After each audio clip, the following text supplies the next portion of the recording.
Hello, and welcome to the Empowerography Podcast. This is a platform created for women's voices to be heard and a place to share their stories, journeys, and successes with the world for the purpose of helping other women who might be on similar journeys. We are empowering women one episode at a time. I'm your host, Brad Walsh, so kick back, grab one of your favorite beverages, and enjoy the stories.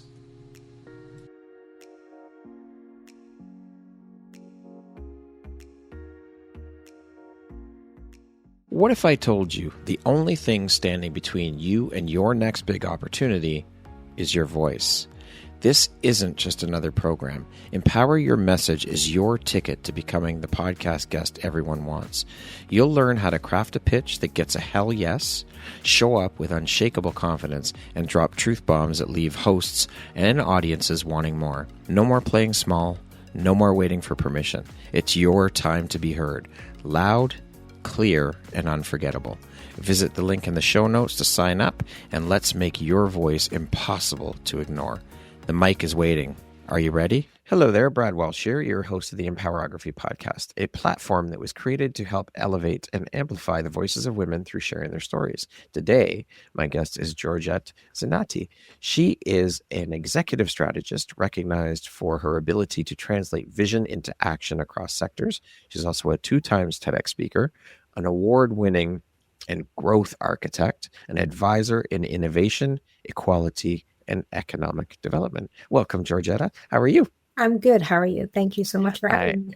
I am fantastic. Thank you so much for being here with me today, for taking and making the time. I am so excited to have you here and looking forward to jumping in and sharing all the things, Georgette, the beautiful light you put out into the world, a bit about your story, your journey. So with that being said, let us jump right in.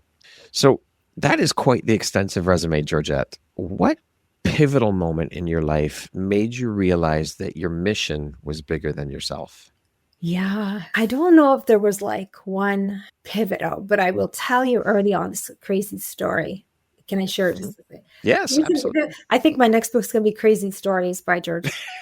So true story. So I'm going to really like timestamp myself now. But I was in university and it was 1988. So I'm really dating myself now. So I remember watching the news. This is before internet, before we had phones and all that. And it was the worst hurricane that Jamaica had ever seen. And I remember sort of watching going, oh my God, like they were talking about the years. And I was on student council at the time. And I thought, I need to do something I need to help. I need to figure something out. And so I started making phone calls because back then they would give you directories of everything. Now it's all information sharing. Yes.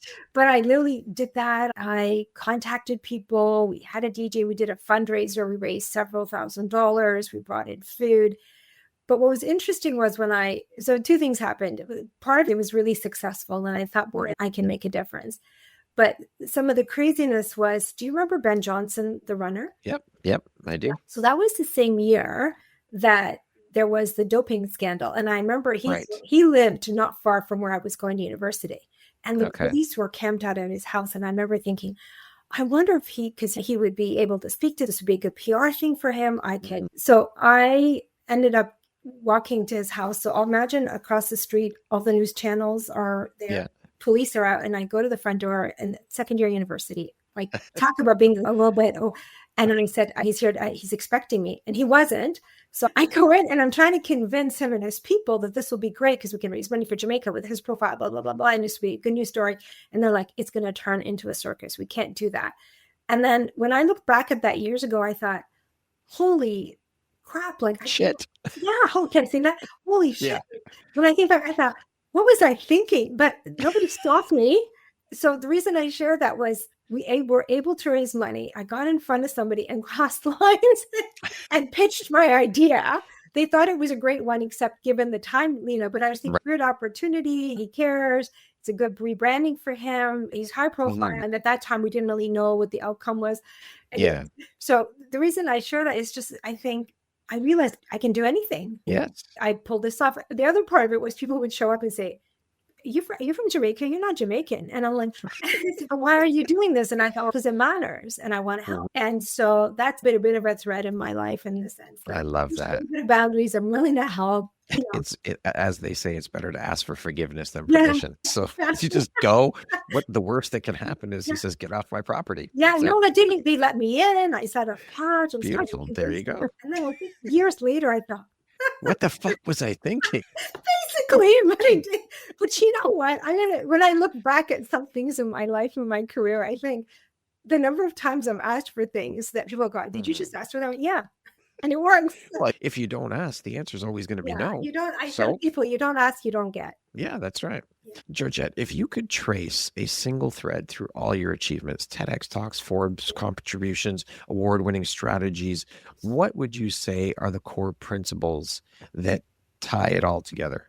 So I think underlying everything is wanting to make a difference. And when I coach people and I speak to people, I say, what is your legacy? What legacy do you want to leave behind? There's that. But I think underpinning all of that is having courage, whether it's to show up at a door, as you just expressed, or whether it's to create an event as a second-year university student that's going to help people in a place I'd never visited.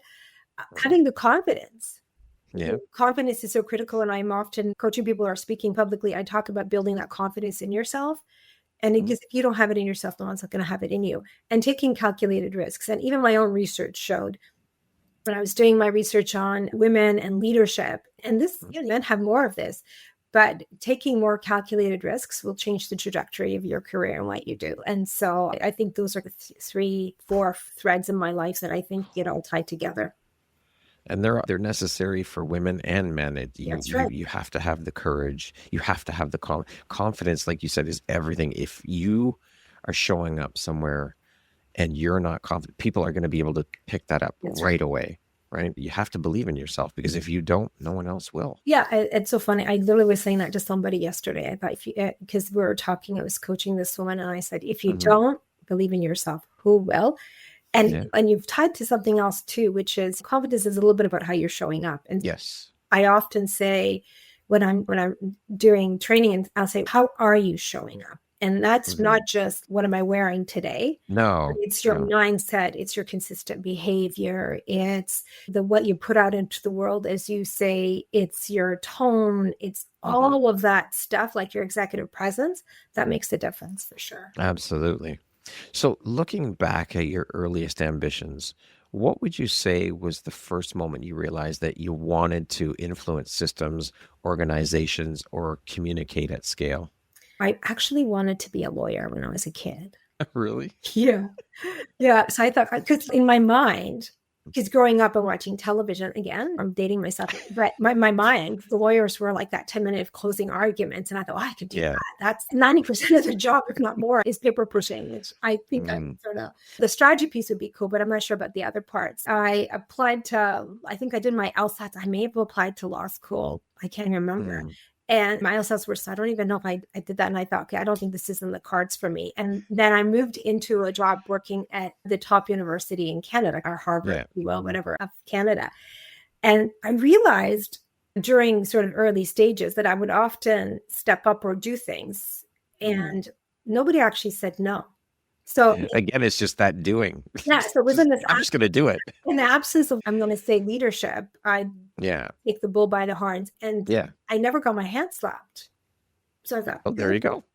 That actually was very interesting, because I think in many ways it made me realize that people are afraid to own certain things, or they're so afraid to push the boundaries that, or get into trouble, that they stayed in this tiny little box. And for me, I was like, wait a minute, we could do this. And I'm too big for the box. I don't know whether I don't want to say I'm too big. But for me, I would say that I learned that, and I say this often, I feel like if I'm boundless. So I would often go in and say, I'm going to do this. Or I would be asked sometimes. I remember having to go in and talk to a dean and convince a dean something. And I was so young. I was the youngest person. I just finished university and working in an office, and everyone was afraid of this guy. So they'd be like, but I didn't know. And he was sort of like this. So they go, you go ask him. So I went in So I went in. Get Georgette to go. Georgette will do it. Yeah. So I went in and I said this, and he's like, I have any money in our budget. I said, so here's what I'm recommending. And then they came on there. So what did he say? And I said, oh, he's going to pay for this and we're going to do this. And they're like, really? And I thought, I didn't understand what the issue was. And later I found out that he intimidated so many people. And I think maybe I had a career as a fundraiser as well at one point. I was, aren't you intimidated meeting all these like wealthy CEOs? And I thought, no, you might have more zeros in the bank, but that doesn't make you a better human being. And let me help you do something with what you've got, create a legacy, do something good, feel good about it. And so let me show you the way. I love that. That's amazing, because you're right. So many people get intimidated by people who have appearances of being in these higher positions within companies or having more money. That doesn't mean shit. We're all human beings. We all put our pants on one leg at a time. Yeah. It doesn't make a difference. Yeah.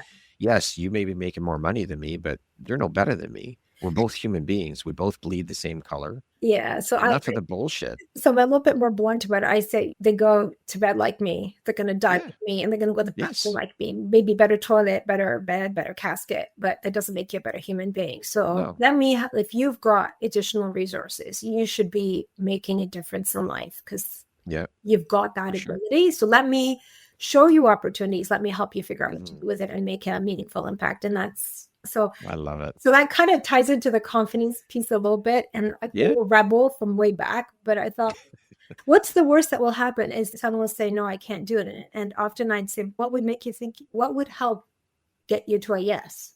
And I'd be like, what would be comfortable? So when people would say, no, I can't make a gift right now, or I can't do this, I'd say, what would make you do the yes? What would help? What can I move you on the trajectory? And sometimes it was a firm no, but then I'd come back a couple of years later when the timing was right and remind them why they should. There you go. No, that's something I always say, is that just because someone says no, I take that as a no, not right now. That's right. That's exactly and right. No stands for next opportunity. That's right. So there you that's go. Exactly right. There you go. Yeah. Was there a particular experience that forced you to step into your own power before the world was ready to notice you? Wow. So I wanted to go to university.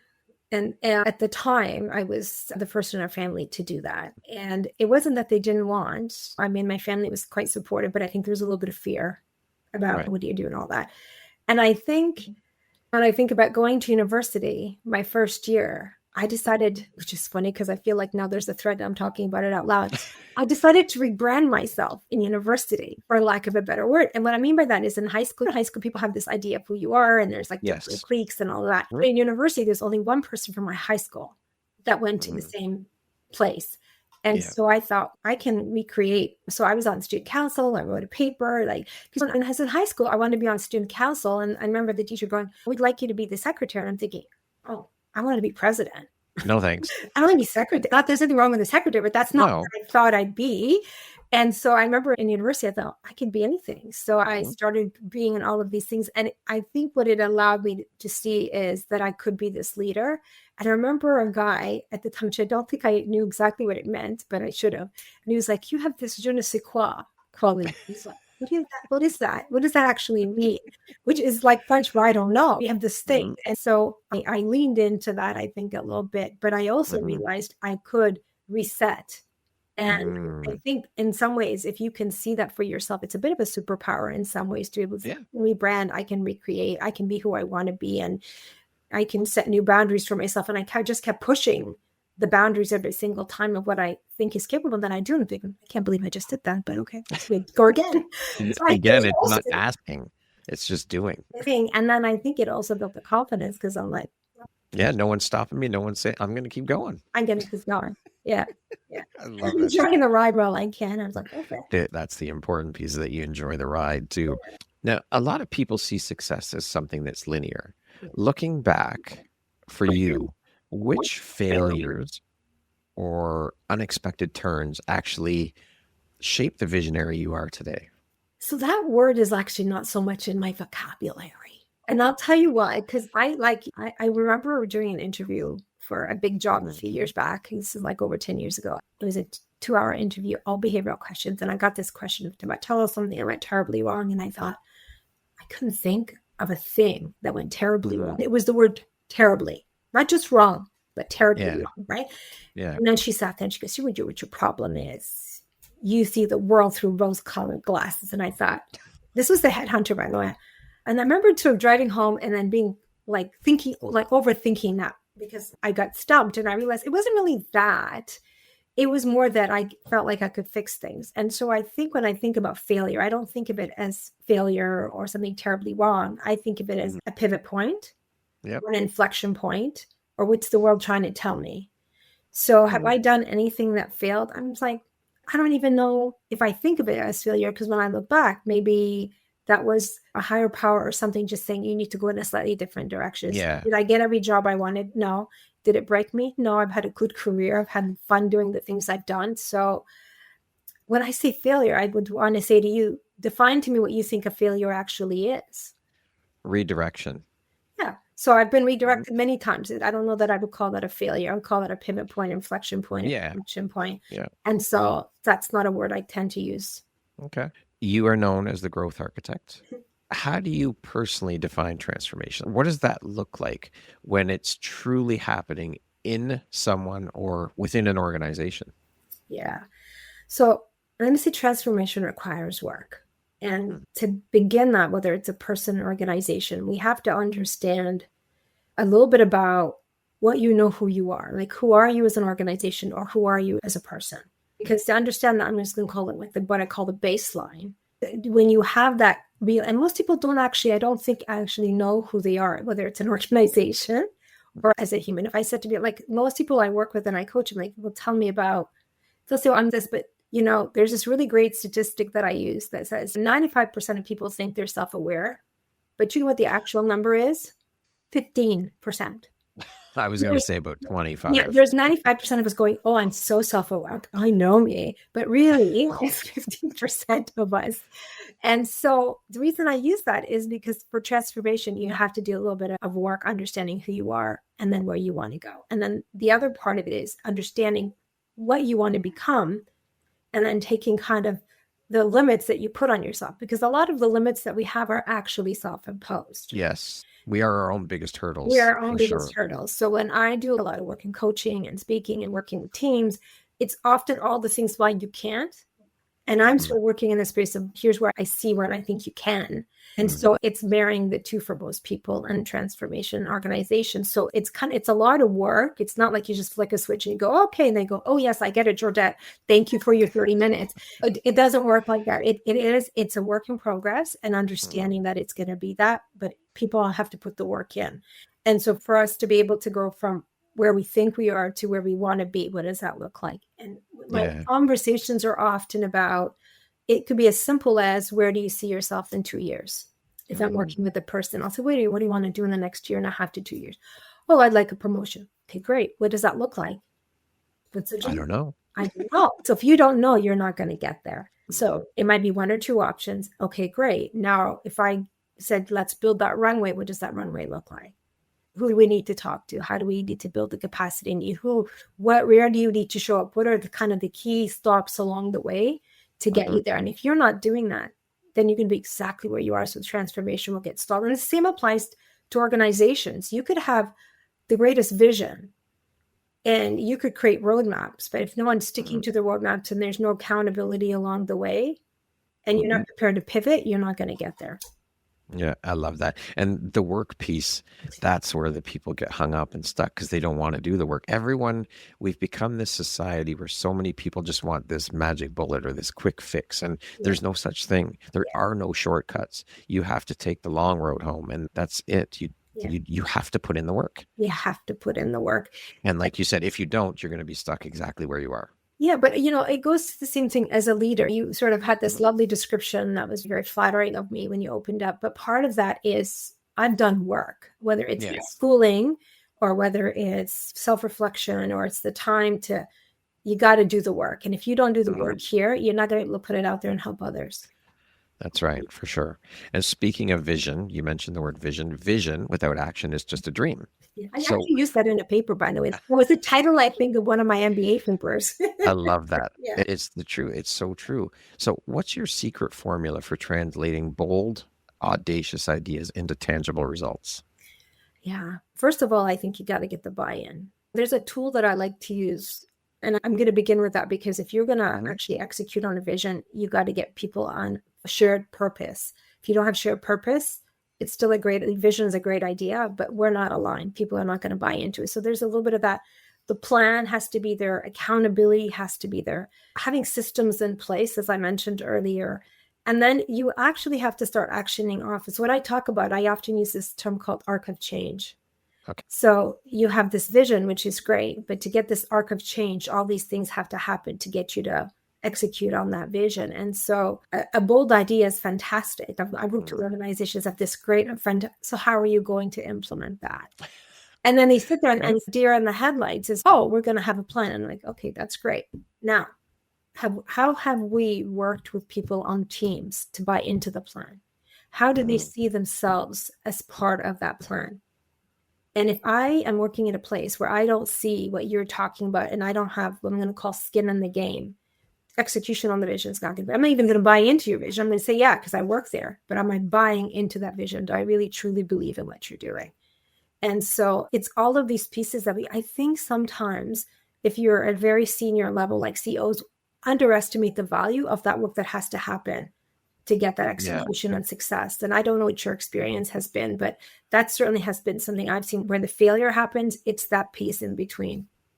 Yeah, for sure. The buy-in, you have to have people, because we can't do it alone. We cannot. It's impossible. So you have to have people that are going to get on board. What are you doing to bring them on board? What are you showing them? What is the plan? Where are we going? How are we going to get there? And can I tell you the one thing I've seen where there's a lot of failure is we talk at people rather than with people, right? So there's people that come up and I call it like the sermon from the pulpit, right? We hear it and it's just me telling you, here's what we're going to do. And it sounds great and you might get them excited. But then we don't normally have, and this is, again, we talked about work, like you have to do the work. Part of the work is having the smaller conversations to say, this is the vision. Here's what we're thinking. What do you think we should do about? Based on your years of experience, what insights? And some of it may be helpful. Some of it may not be helpful. At least people will feel that they have been heard. One of the things I learned from this guy that I wrote my MBA, who was my boss, and I don't know how many papers I wrote about this guy because I could see the transformation happening. But man, did the guy do the work. And it would be like, it was a smaller department. It was a big department, but it was compared to the rest of the university. I was at the university at the time. Yeah. But he knew the squeaky wheels. So before he would do a town hall, he knew exactly who the squeaky wheels were going to be that were going to create a bit of and they could be influential. So it wasn't people to sure. them. They were faculty, they were tenured faculty. And so what he would do well before any of that is have these one-on-ones in his office. And he'd say, tell me, and oh, that's great. Okay, that's good feedback. And sometimes he would even put them on little committees. Okay. So they were, and so by the time the town hall came and it was a very public forum, he said, I just want to thank John and Bill. Yeah, name drop, yep. And the thing is, and if people knew they were the squeaky wheels and they were on board. Yeah, for sure. It was very strategic, but it was so interesting to watch. And I learned so much from that to be able to bring people on board and who you bring on board and just navigating those changes. But it was a lot of work up front. But when he did it, it was rocking and rolling once we launched. But see, that's also the sign. I think that's one of the most important pieces of leadership and being a good leader is first of all, you have this self-awareness to realize you don't have all the fucking answers. You don't know everything. Lean into your team. You have a team with you for a reason. And yes, of course, if you go to them and ask them, hey, what are your thoughts on this? Or do you have any ideas?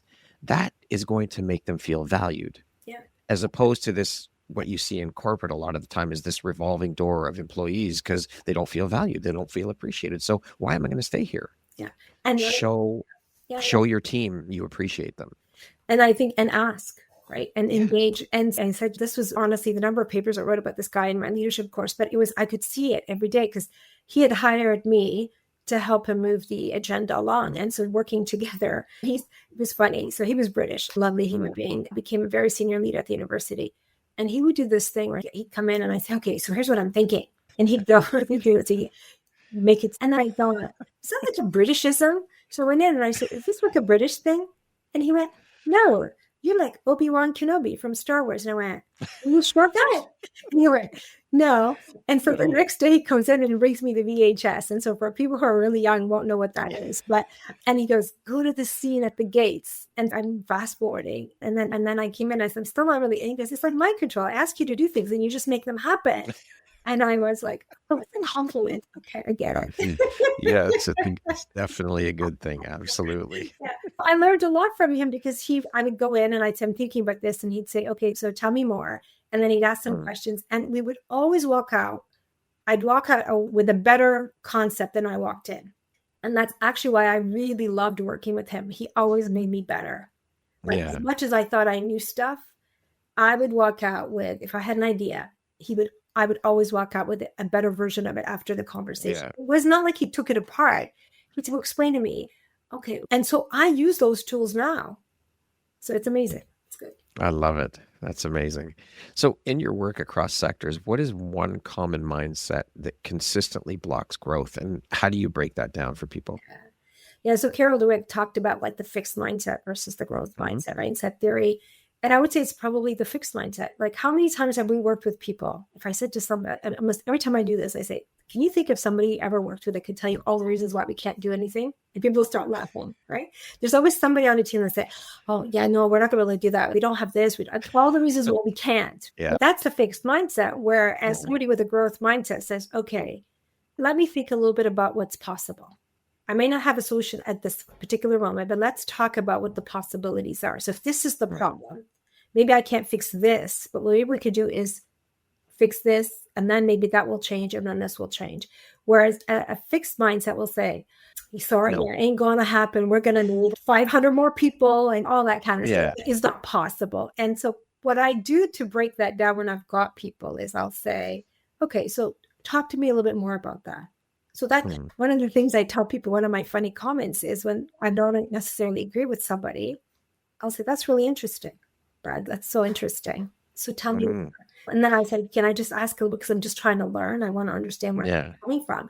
And so they're like, oh, okay. And then the more you ask and you're going to say, peel back the onion, you realize that I can probably take away a lot of the concerns. And a lot of what underpins the fixed mindset is uncertainty. It's the fear. It's fear of not knowing, not understanding, or worry about their job or their status, whatever it may be. And so being able to just peel that back in a thoughtful way with somebody changes the dialogue. And you're not going to take somebody from fixed to, that's just not going to happen. But sometimes I can move people along the dial. But Simon Sinek talks about that lovely arc of where people come on board. And there's some that will just never shift. And you have to, they're going to be on your bus when you're moving forward or not.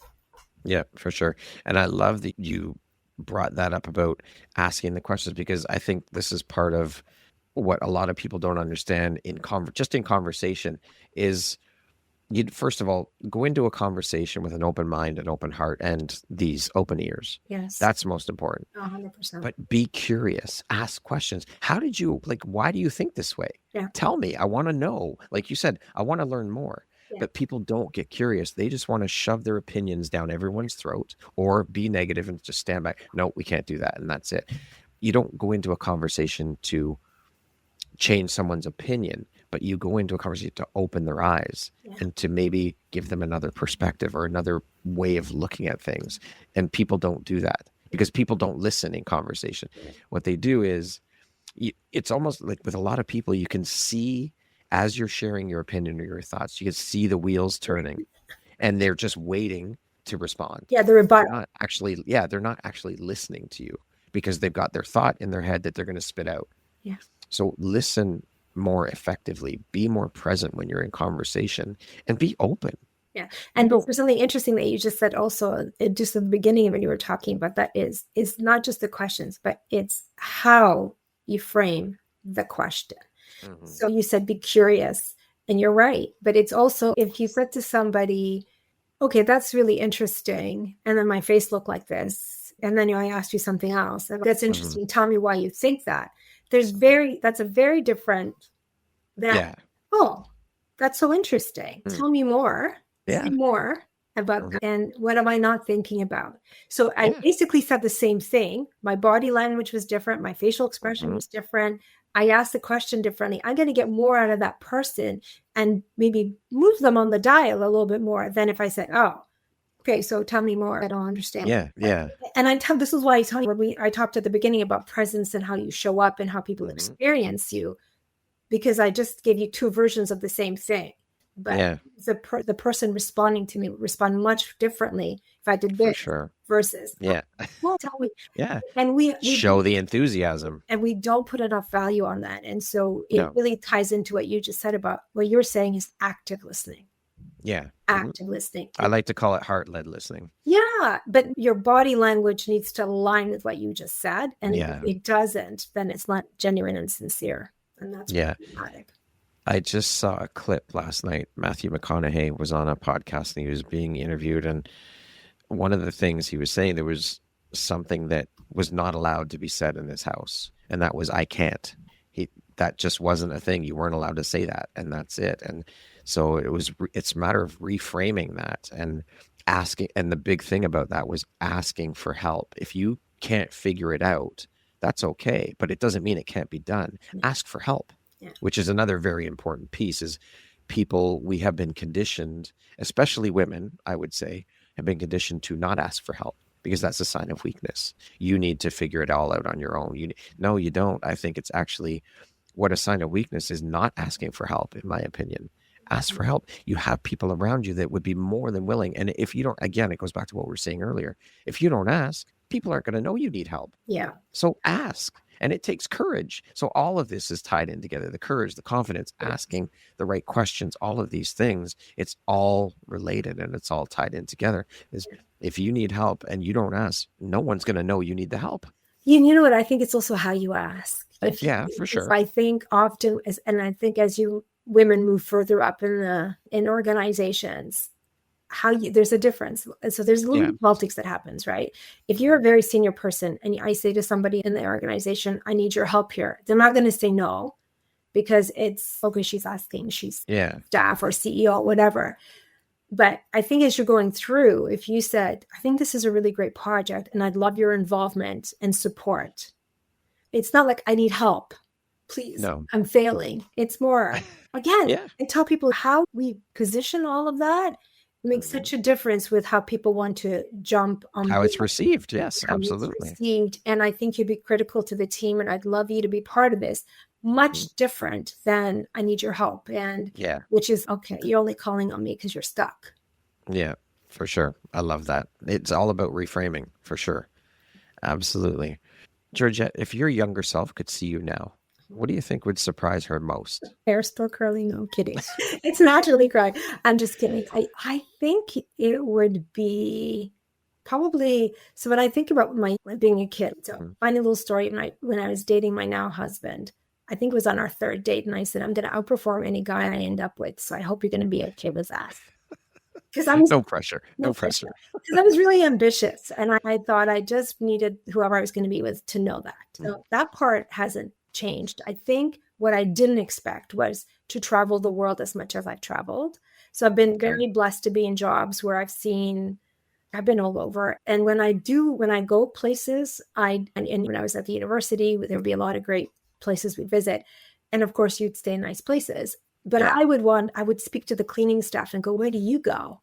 Because I wanted to actually see them. And so I experienced the culture in a way, like respectfully, if you're staying at the Waldorf, you're staying at a nice food, that's great, but that's not how the people live. I want to know how the people live. I want to be an experience in a kind of different lens. And it gives you a greater appreciation for society and the social structures and all those nuances that you may or may not know about. So I would say probably some of that. I don't know that I thought I was going to finish and have the degrees and all the education that I got. And I like to learn, but I just don't know that you told me, my 14-year-old self, that I think I'd be here.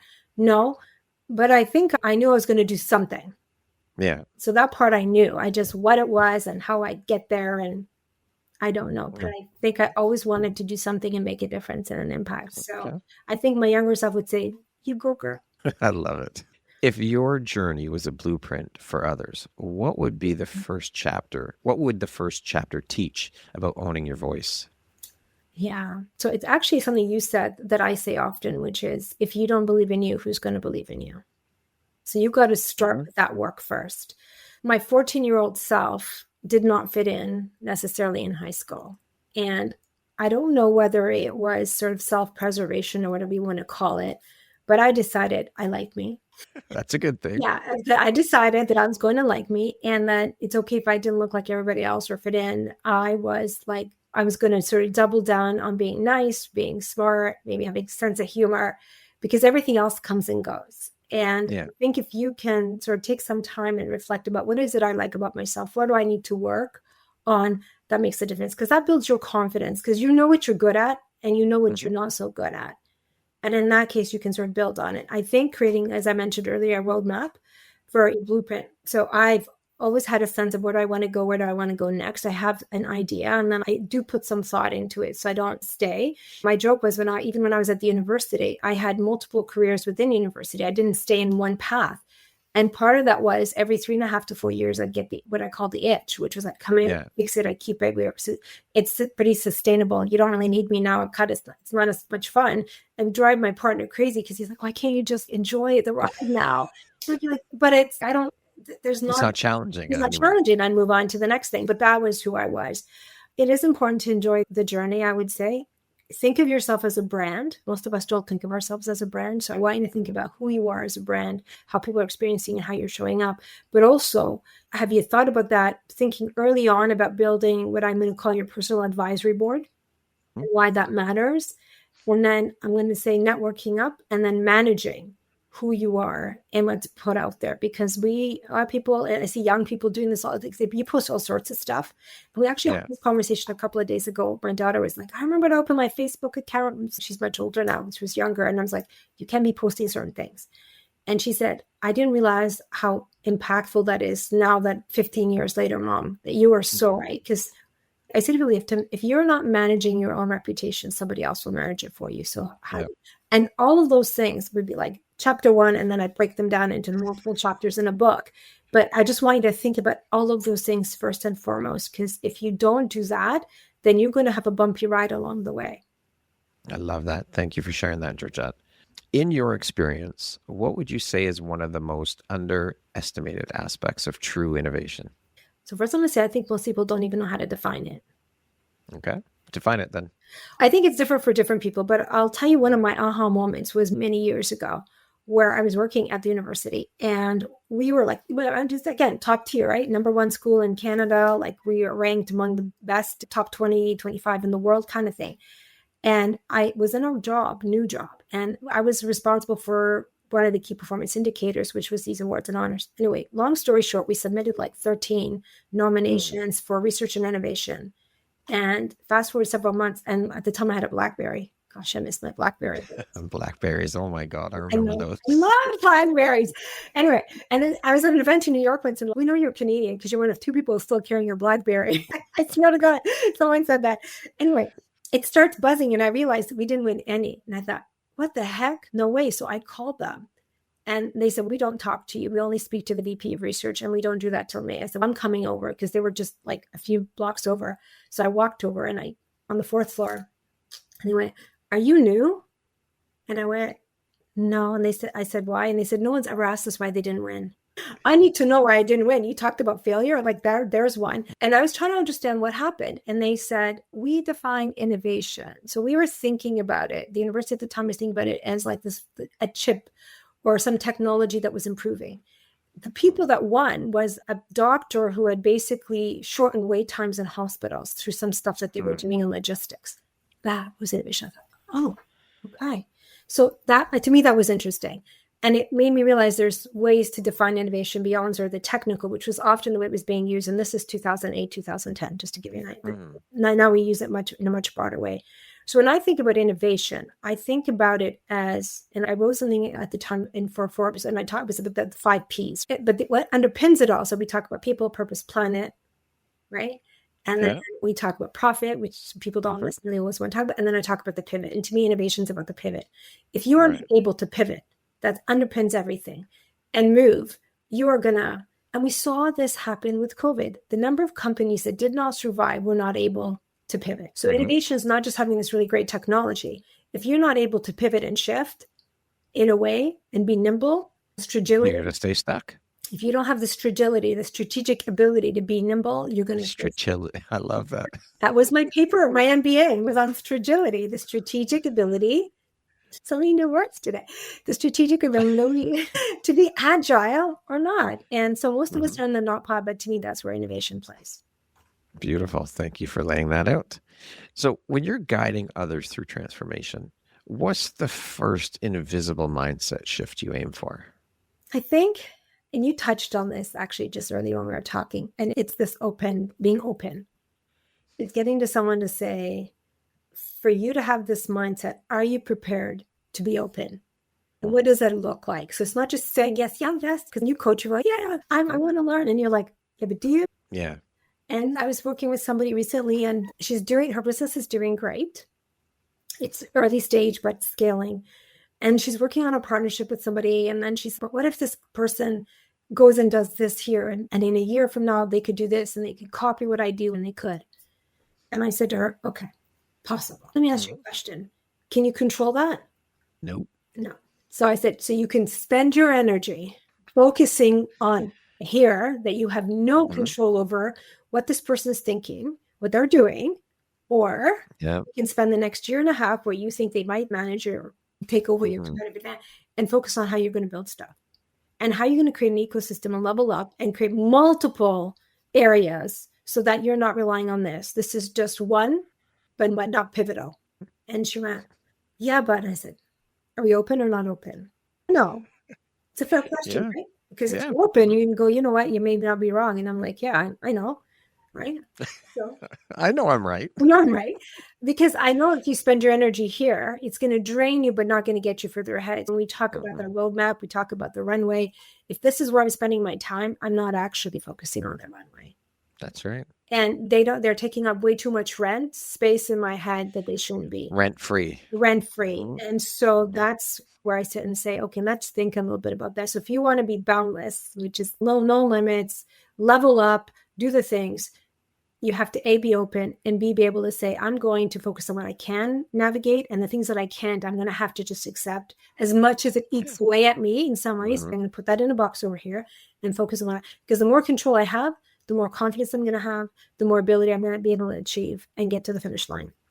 Yep. All we have control over is how we react to situations and our own us. That's all we have. We cannot control what someone else thinks, what someone else says.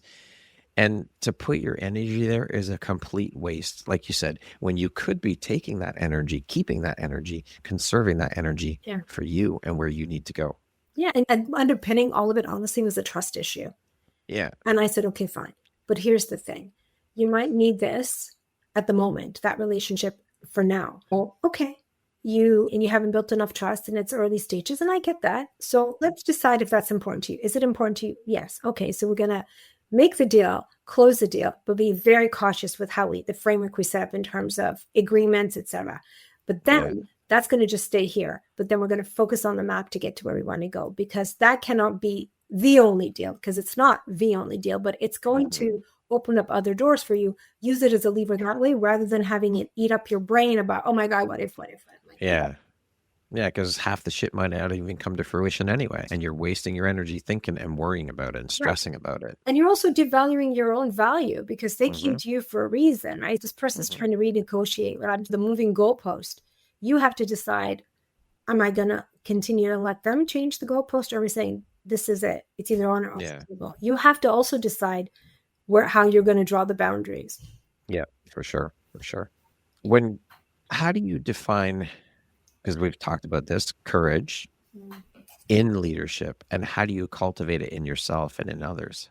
Actually, Brené Brown's description of courage, which is this whole idea of being vulnerable, uncertainty, emotional risk, showing up as you are. I don't know. It's funny because I say I hated the imposter syndrome. People use that word. I'm like, I say it publicly. I hate that term.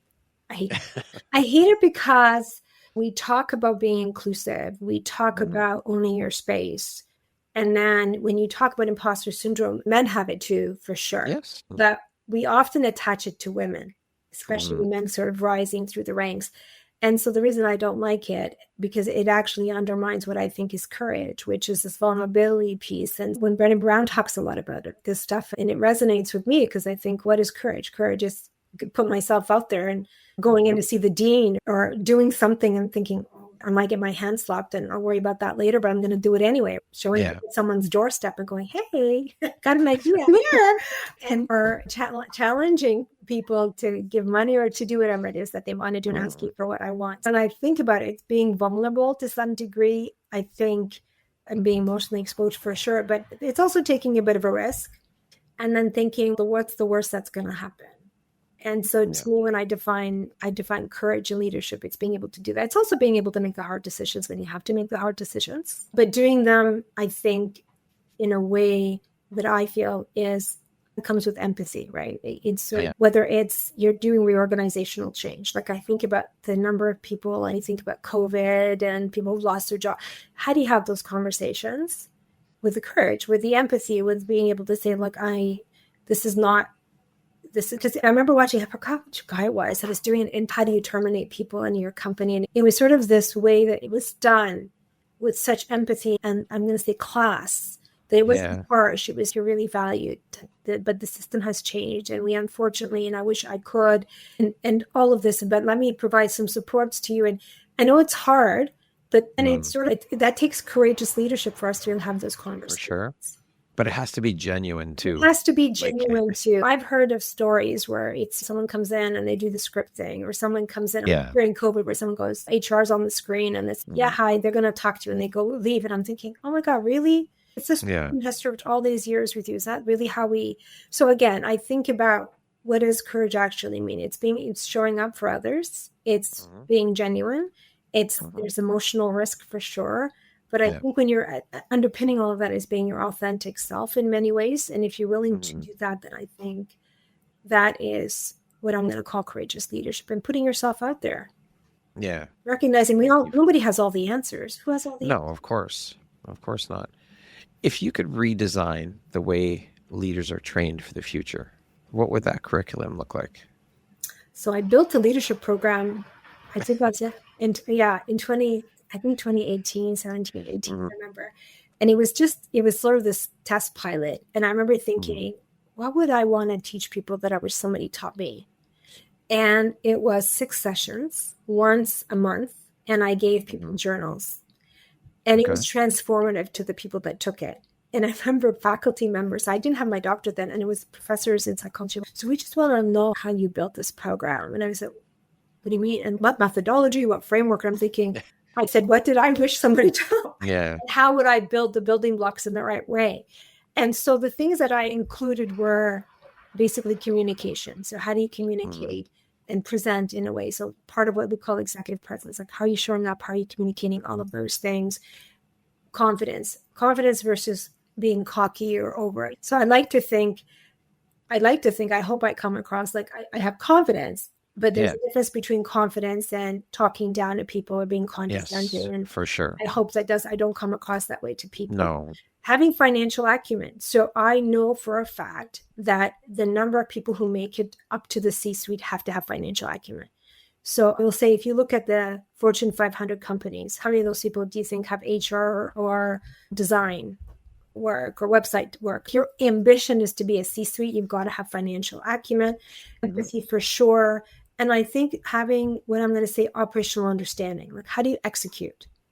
You could be a great talker, but if you don't understand a P&L sheet, if you don't understand how to operationalize certain things, you're not going to have the success that you're looking for. So those are, I think, some of the key pillars of what I think is required. And then being able to do the 5 things again, understanding people, understanding purpose. Can you set purpose? Can you align people on purpose? Dealing with people, having the people skills to manage HR issues. Like, as I said, I worked in an academy, I worked in other places. I think people assume we don't actually give HR function enough weight in many ways, right? They're risk management, but if managing people and getting people on board is how you're going to be a high performing organization. But we don't necessarily, if you're a really good engineer or you're a really good doctor, doesn't mean you're a good manager and a leader. No. It just means you're Very really true. good, right? And so we don't spend enough time teaching people those leadership skills. And I think all of those things are tied to success and actually having what you're looking to get. And so what are the key components in my mind? Am I missing anything? No, you got it. Beautiful. Would you add anything to that? I think self-awareness for leaders, like I said before, knowing that the gap from 15% to 95%. Yes, knowing that you don't have all the answers, and the trust in your team and the ability to rely on them and lean on them. It's so important because without them, you're nothing. You're not a leader without them. Yeah. They are there to support you too. So it goes both ways, but knowing that you can rely on them, I think, is so huge. Yeah, but how do you build that? It's trust. You build trust. Right. Yes, absolutely. How do you build trust? Transparency. Yes. Communication. Right. So that's the same. Communication. Yeah. Right. And so again, I think sometimes people get into these jobs and think, because I'm the boss, you just need to do what I'm telling you. Yeah. And they'll respect me because of my role, but you can be respected anywhere in the organization and be a leader. You don't have to be. And part of that is the communication, the trust, the transparency, the accountability. I've rolled up my sleeves everywhere I've worked. And part of that is because people will say, she's in there with us. Yeah, I'm not going to show up and while you're doing all the work. I think it just creates a sense of camaraderie, and I actually don't mind. I like doing it. Well, I want to be in there, and I want to understand what's happening, because also if there's issues, you can't fix them. Are you familiar with something called the Gunbo lock? No. So they do this in organizations in Japan, where the CEO will literally walk the floor every once in a while. Okay. And it's called the Gunbo lock because they go in and they're talking to people to understand what are the pain points. So it's walking through, if say it's a car manufacturer, you're walking through and you're speaking to different people and asking them questions, speaking at them. You're asking them to tell you. And what ends up happening is you're slowly, as you're walking through the floor, understanding some of the operational issues, maybe the HR challenges, maybe the resource allocation issues, in a way that you may not see if you're sitting at the top level. And the person right below you saying, oh, yeah, the CFO is saying, yeah, it's all good. CEO is telling you it's all good. They're going to give you a slightly different perspective, and you're going to see it firsthand what the issues are. So, well, it creates relatability. It creates connection among your employees, and it shows them that, no, you're not just this talking head that sits up here and you guys are down here. Yeah. And to be honest, some really great leaders, you could say what you will about Elon Musk, but, when they were trying to get products out, his desk was on the middle of the floor. Yes. He would sleep at the office, at the factory. And he would sleep in the factory. And there's a reason for that. And so I think... for sure. Yeah. Absolutely agree with you. So as someone who advises on economic development and innovation, what emerging trend or opportunity excites you the most? And why do you think it's a game changer? So I would say, like the company I'm working with right now, Mind, it's AI. MedTech, I think, is evolving, and sort of the environmental piece is going to continue to be important. And what I mean by that is there's a lot of changes happening with plastics, and we need to move them out of, and what does the future of that look like? So that's basically underpinning that is advanced manufacturing. So there's data that talks about plastics in women's reproduction, men's reproduction, and this is causing a lot of issues in our health and well-being. Then I think about the advent of AI. We talk about it, but it's changing, and I think some people are afraid of it. I'm going to say you have to embrace the evolution of it, and how do you use it in a way that's going to help you? And if you don't understand it, it's going to be problematic. So how do we use the integration of that? I think about medtech. There's a lot of changes that are happening in medical devices, and the fact that health and healthcare is changing. Years ago, the systems are taxed everywhere in the US, in Canada too, by the way. You can't see a health practitioner for a very long time, a specialist for a very long time, unless you can afford what we call executive health, where you're paying several $1,000s to get that VIP treatment. Most people aren't there, and they can't afford that.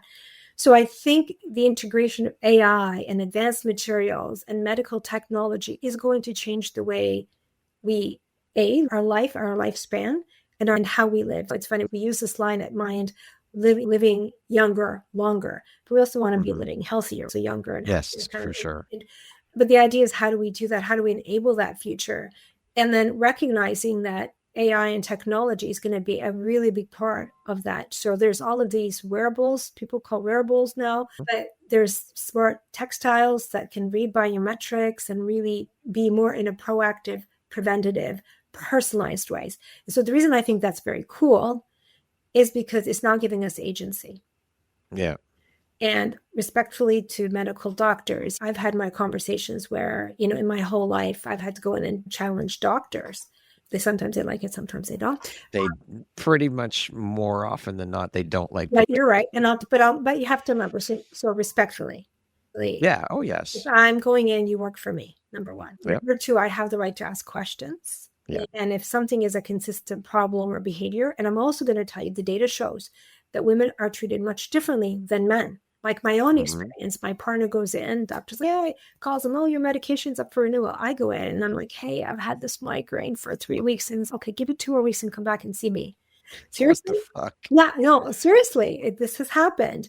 And my daughter's had issues when so I will go in, and even my own father has had some health issues. He had fallen. My mom called 911. He went to Emerge.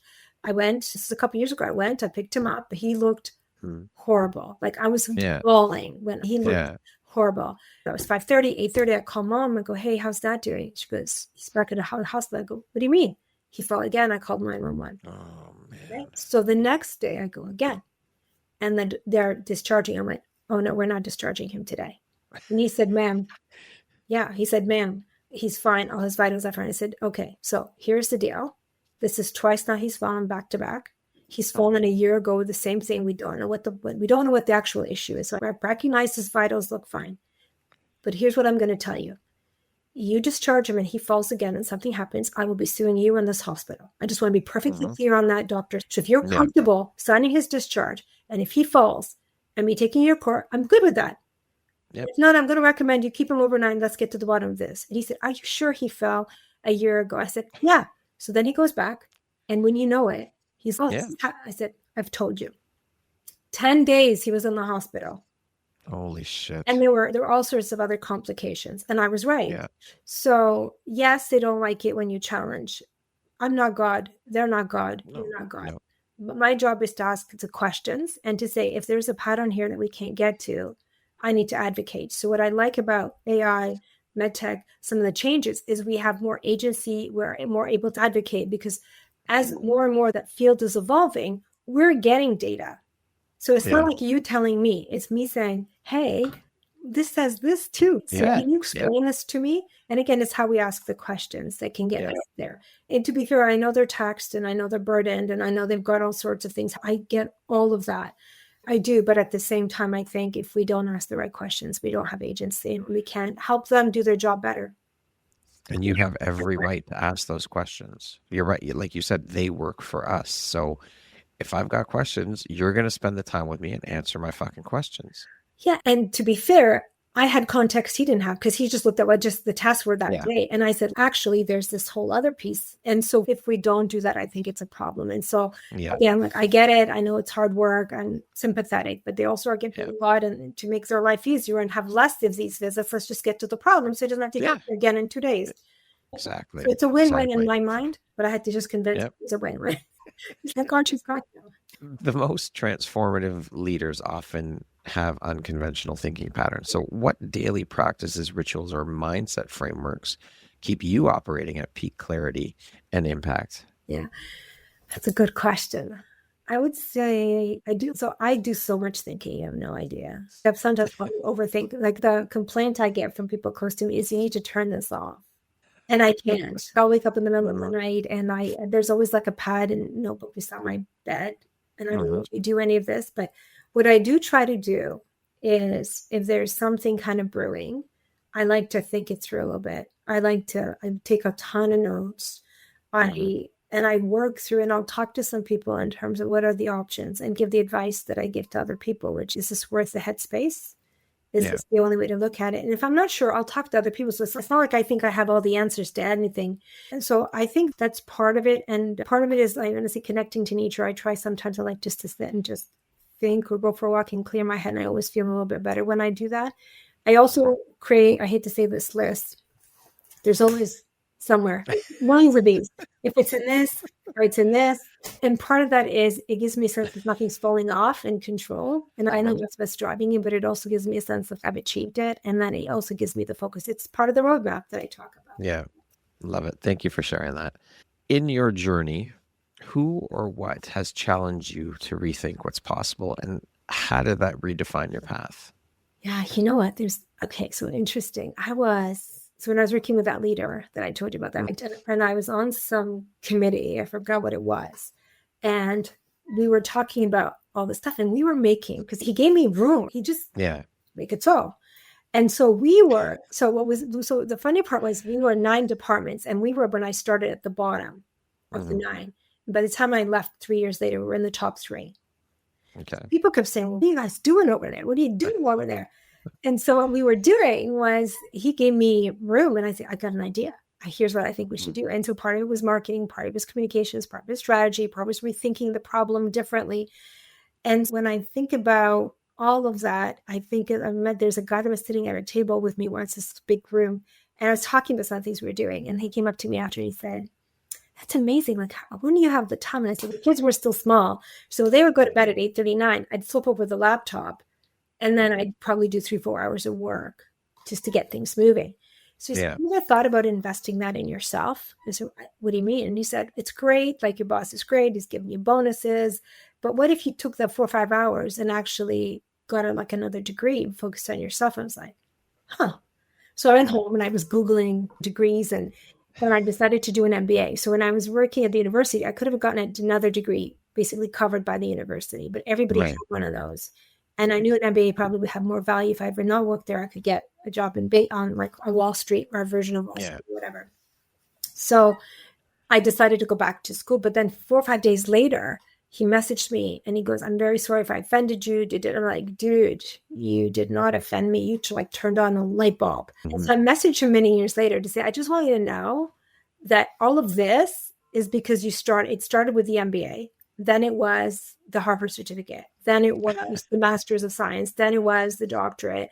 And so it actually opened up like this appetite, because when I did the MBA, I thought I actually did really well in school, probably better than when I was an undergraduate student. But it also opened up my mind to reading and theory and ideas and practices and the practical application of concepts and all of that. So I would say he probably had no idea what he unleashed, the poor guy. The fire he started. Yeah. But I send him a message every once in a while and say, "I just want you to know.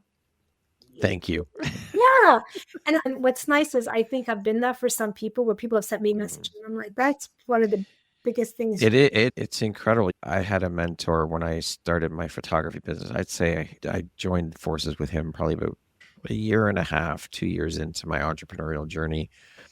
And I was at a point then where I was stuck in this competition mindset and this self-serving, we'll say, mindset.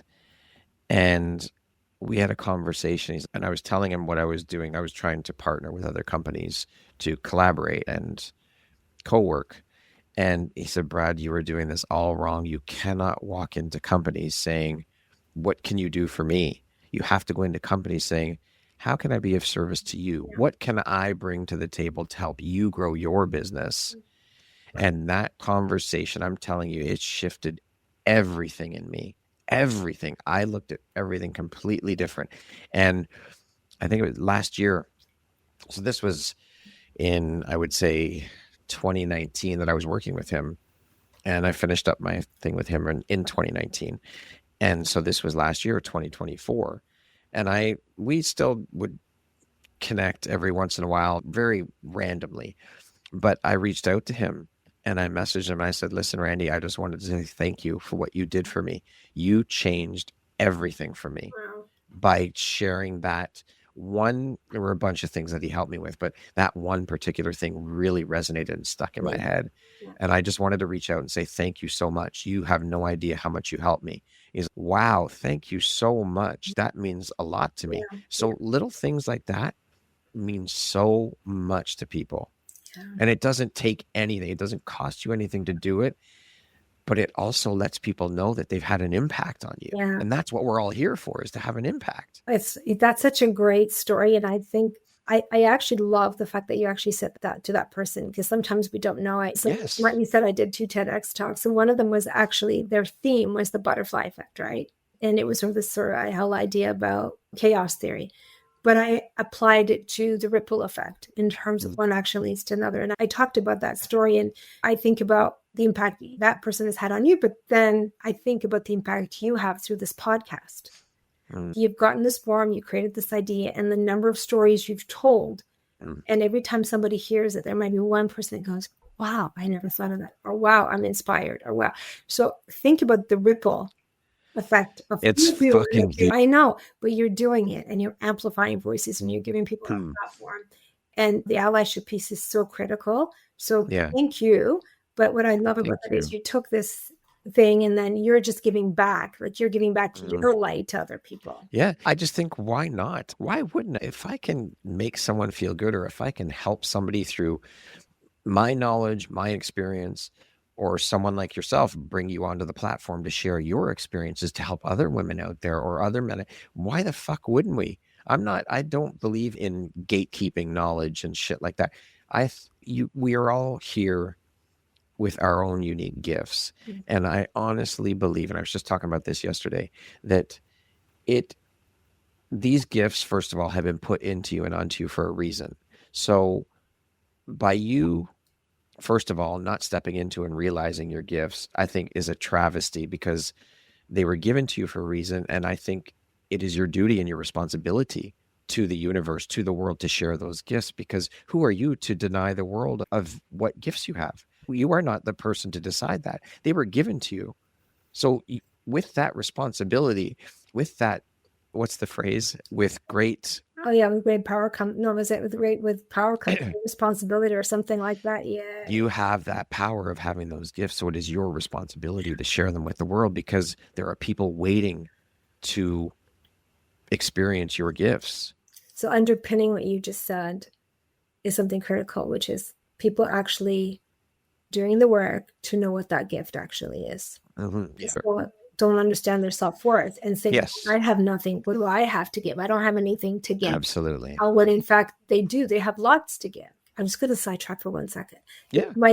So a few years ago, my little guy, who was 10 at the time, we were growing out his hair. He had the most beautiful hair. His hair was longer than mine. Can you imagine? Just down here. So this one at the time was 10. We were growing it for 4 years. And I wanted to do something with it that actually made a difference. And so we were on this cruise, and part of this cruise that we were on, they were trying to raise money for St. Jude's in the US, right? The hospital for kids. For kids. And so the person quarterbacking this cruise, he said, oh, I want to do this thing. Red St. Jude one. And I said, who are you supporting? St. Jude's. I went, I've been growing Lucas's hair for years and wanting to cut it, but I wanted to find like a reason and something to do with it. And he said, oh, that would be great. He goes, what are you thinking? I said, okay, so why don't we put him out on stage day one? And if we raise a certain amount of money, we'll cut his hair on the last day. He said, I love that idea. Okay, talk to the director or whatever. So we did that. So I was not expecting Lucas to go on stage as a 10-year-old. So he's standing behind me. They were just going to introduce him. And then the guy puts the mic in front of his face and he said, so mother's son, for sure. Got some of my DNA that he proved it that day. So he gets up and the guy says, so Lucas, tell us why you want to do this. And he says, one of my dad's friends had cancer. And then he's literally this 10-year-old audience, 2,000 people sitting on this auditorium. And he goes, I'm 10 years old and I have nothing to give but my hair. And if I, at 10 years old, can give something, every one of you can do something.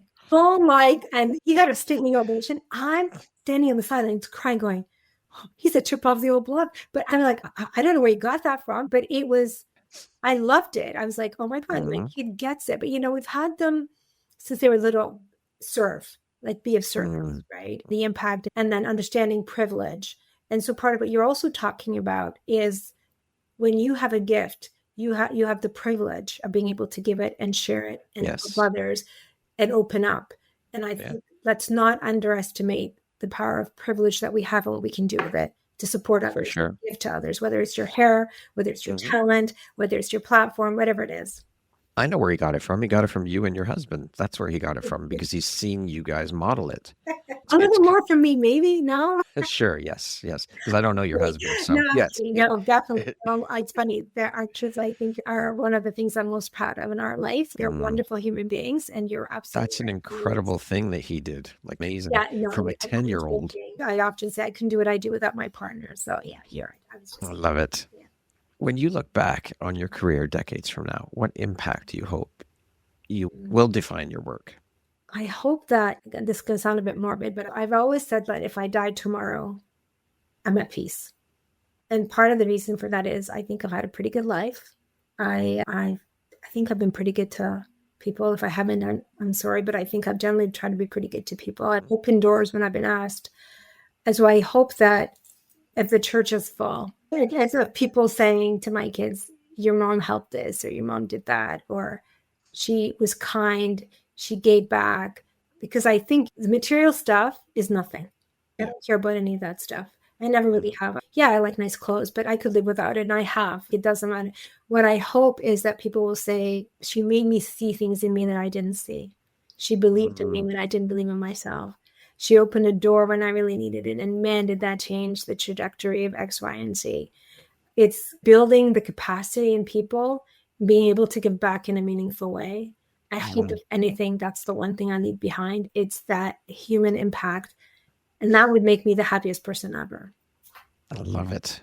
If you could give one piece of advice to a future female leader who wants to rewrite the rules of business, innovation, and equity, what would it be?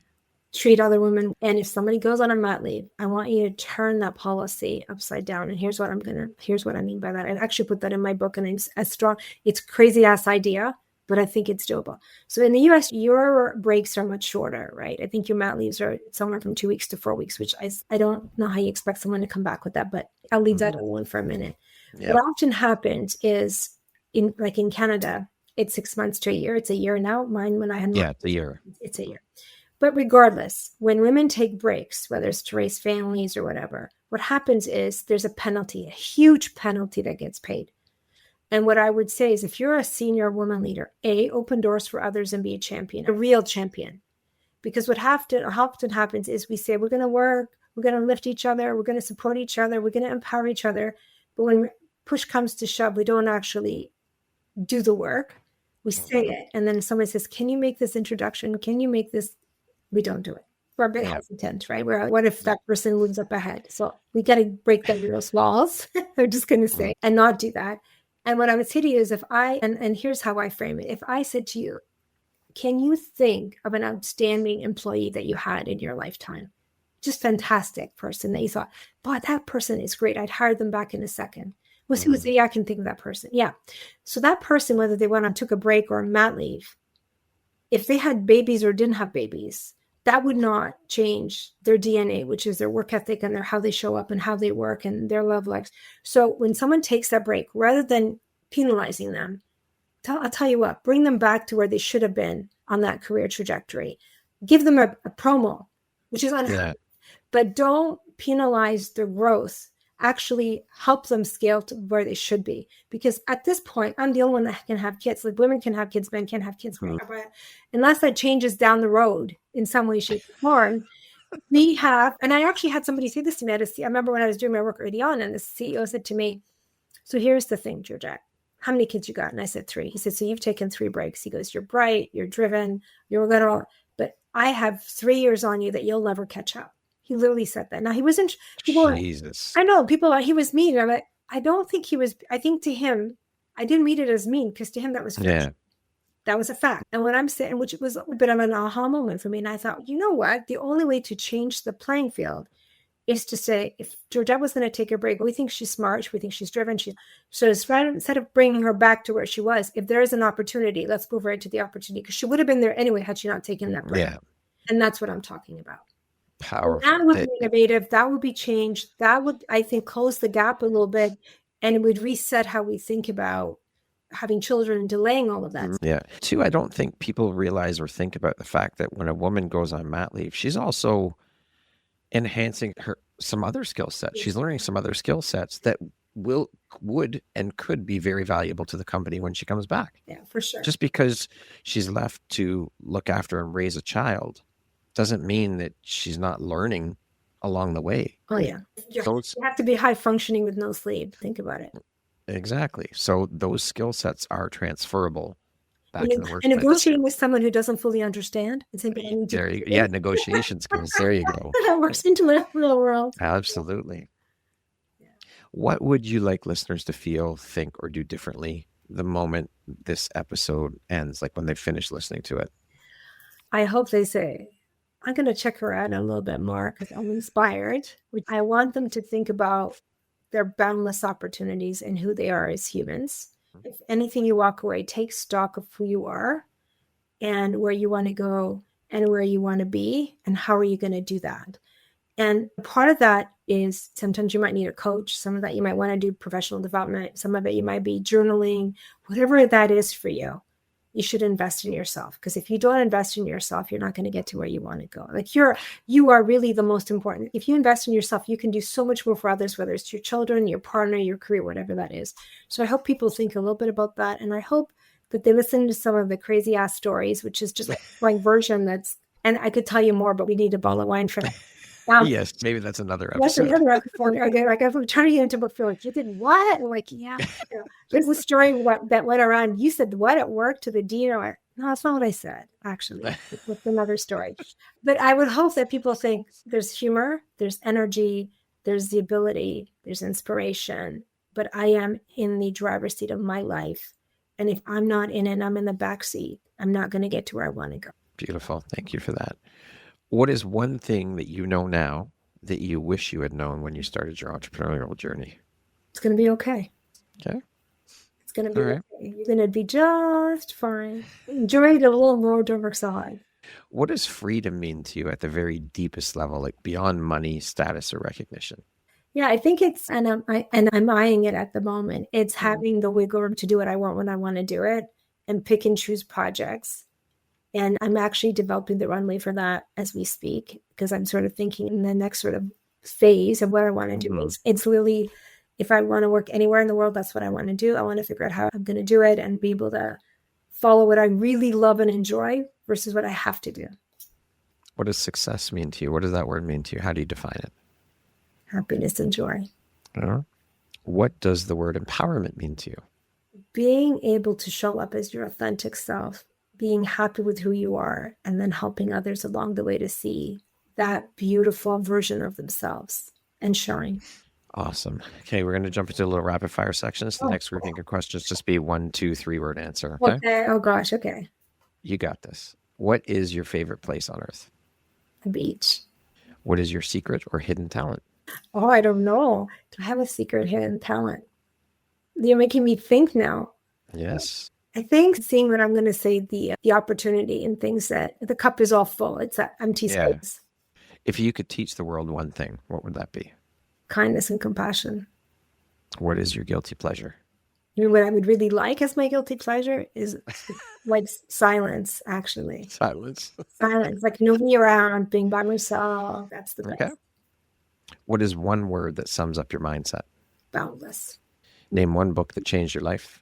So this was a book called Shake Hands with the Devil by Romeo Dallaire. Have you ever heard of it? No, I have not. So he is a general senator in Canada. Wrote the book. I couldn't finish it. I got through most of it, but it was about his experience in Rwanda.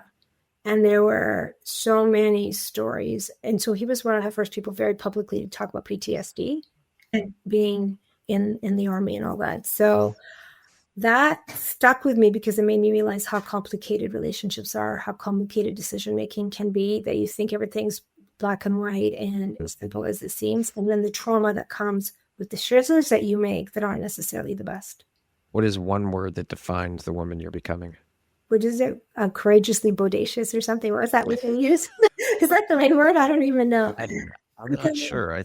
It is now. More courageous for sure. All right. Yeah. Excellent. That concludes our rapid fire section. Now back to our regularly scheduled program. I created a bonus question that I did not send you ahead of time. What is one habit, ritual, or practice that has been a game changer in your personal growth? Reflection. Deep reflection. So just spending time thinking about all of that, I'm talking like inward, not just I'm thinking about, I'm talking real. Why did that happen? What role did I have to play? And how can I navigate? Real deep reflection. Radical responsibility. Yeah. Yeah. If you were to introduce yourself to me without mentioning your occupation, where you're from, your nationality, your religion, where you grew up, all the day-to-day superficial markers that we use, how would you introduce yourself to me? Change maker, compassionate leader, humanitarian, fun, humor. Most definitely. Storyteller, sort of. Yeah. Yeah. If you could step into my shoes, what question would you have asked yourself that I didn't ask you? That's a good question. I would say you sort of touched on this a little bit, but maybe a little bit about what do you want your ultimate legacy to be beyond just the women's space and the entrepreneurial space? Go ahead. I think it would be this concept of giving, this concept of connection, and the fact that at the end of the day, you're here for a certain amount of time. So what is the impact you're making on other people in terms of, you talked about this, right? This ability to be able to have a gift. So how are you spreading that through the kindness, through the everyday life, through the legacy that we leave, through all of those experiences? I would want to think, I'd hope that's one thing I'd want people to remember, not just the crazy stories or the leadership piece, but, the humanity. I was just going to say a little bit of the humility, hopefully some humility in that. Yes, for sure. If you could go back and give your younger self one piece of advice, what would that piece of advice be? Don't overthink it. Because I think I do overthink a lot of things. I know that. So I say, don't overthink it. And if it doesn't work out, you're going to be just fine. I promise. Overthinking is the art of creating something that does not exist. Yeah. So I think my younger self would have overthought what if, but I always played out scenarios in my head. So I don't know if tell me if you've ever done this. I would be sitting in bed if I have an interview or something, and I'd be thinking about all the questions they're going to ask me, all the answers I would have. And then I would be up all night thinking, and then 9 times out of 10, they didn't even ask me half the questions. Yes, but I was ready. Exactly. Man, was I ready. If you had the opportunity to sit down and have a 1-hour conversation with one woman, any woman in the world, who would it be and why? Alive or dead? Yeah, either or. Yeah. I think of Mother Teresa. I'd want to know how you do it every day and see the bleakness, still find hope, and is faith enough? And when it's not enough, what do you do then? Lastly, if you were to deliver your last 30-second speech to the world, your corner of the world, your tribe, your people, what would that last 30 seconds sound like? What words of wisdom would you impart? To my tribe? Your people, my words of wisdom? Yeah. I don't want to be redundant, but I'm going to say, believe in yourself and create the person that you want to be and develop the roadmap to be that person. Continue to level up, give back, and just enjoy the bloody ride every step of the way. Because if you don't, it ends sooner than you think. Shit's gonna happen, and if you don't do that, you're gonna live more with regrets than joy.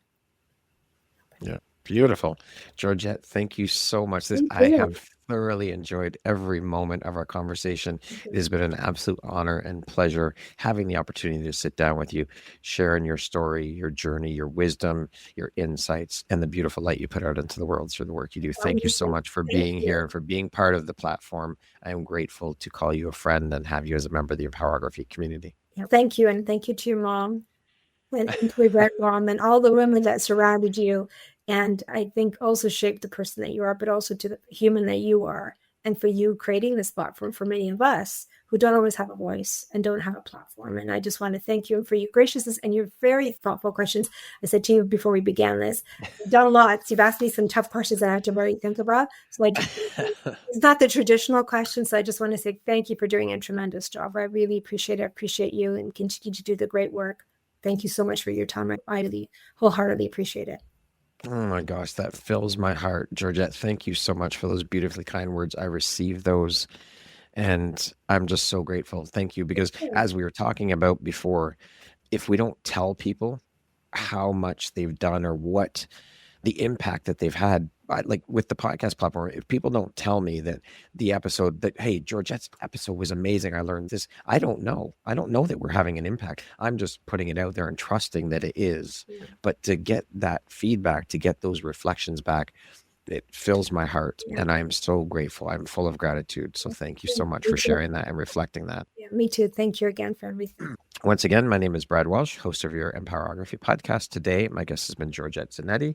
She is an executive strategist recognized for her ability to translate vision into action across sectors. She's also a 2-time TEDx speaker, an award-winning growth architect, an advisor in innovation, equity, equality and economic development. Thank you so much, Georgette. It was an absolute pleasure. I hope you have a beautiful rest of your day. You too. Thank you very much for listening to this podcast. If you haven't yet, please be sure to subscribe, rate, review, and share with all your friends. You can find me at visuphoria.ca, follow me on Instagram at Empowerography Podcast, and on Facebook at Empowerography. Please join me next time for another inspirational story from yet another amazing woman.